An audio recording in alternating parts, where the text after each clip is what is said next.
Ancient time, the youth of the world. For one of the secrets of nature and politics is that it is safer to change many things than one. In nature, everything proves the existence of the following two laws: nothing is made from nothing and nothing is destroyed, but actually the so-called number or the whole sum of particles of matter remains unchanged, neither increasing nor decreasing. The judge's job is to interpret the law, not to bestow it.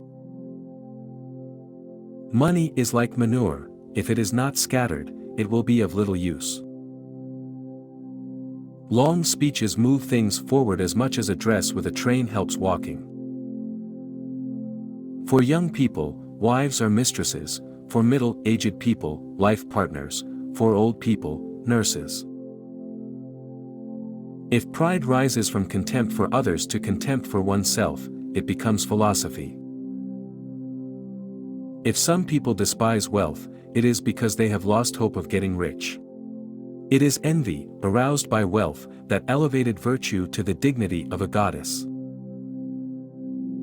Pitiful is he who has few desires and many fears, and yet such is the fate of monarchs. Some people's refined manners are like poetry with syllables counted out. To the memory of your predecessor, be fair and respectful, otherwise this debt will surely be repaid to him after you.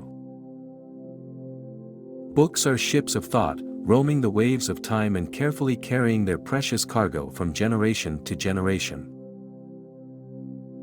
When dealing with constantly cunning people, one must always keep their goals in mind.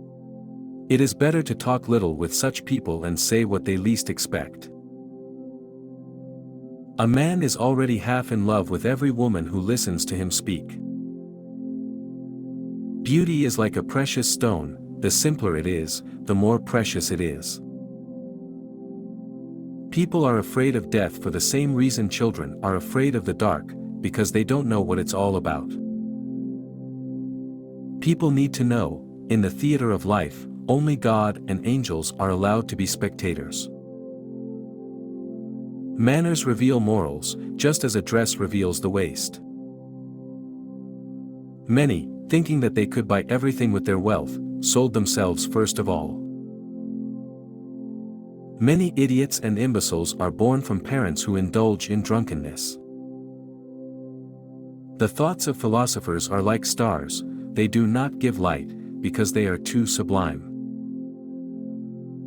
To enjoy happiness is the greatest blessing; to be able to give it to others is even greater. Our behavior is akin to a contagious disease: good people adopt bad habits, just as the healthy get infected from the sick.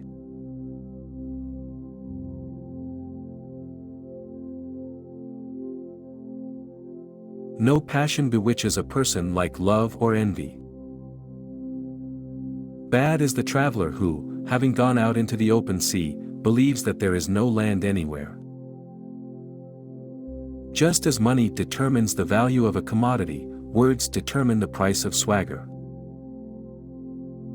A habit is the strongest when it begins in youth. This is what is called education, which is, in essence, nothing more than early habits. Prosperity reveals our vices, and disasters our virtues. No matter how many forms of government there are, in the sciences there has always been and will be only one, a form of freedom.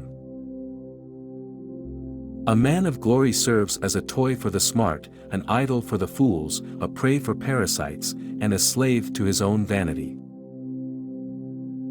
Only anger and fear force the use of violence. Only that pleasure is natural, which does not know satiety.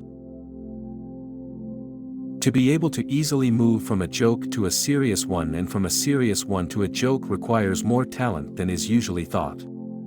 Quite often a joke serves as a conductor of such a truth that would not have reached its goal without its help. A person who goes on a trip to a country whose language he does not know, in fact, goes to school, and not on a trip. He who seeks only certain profits is unlikely to become very rich, and he who invests all his property in risky enterprises often goes bankrupt and falls into poverty, Therefore, it is necessary to combine risk with a certain security in case of losses. Science is not only like a lark rising high and enjoying its singing, but like a bird of prey, it is also able to go down and seize its prey. Undoubtedly, the best initiatives, which brought the greatest benefit to society, came from unmarried and childless people. Sooner or later, but they will certainly reach the goal if they strive for it with the confidence that genius or instinct inspires.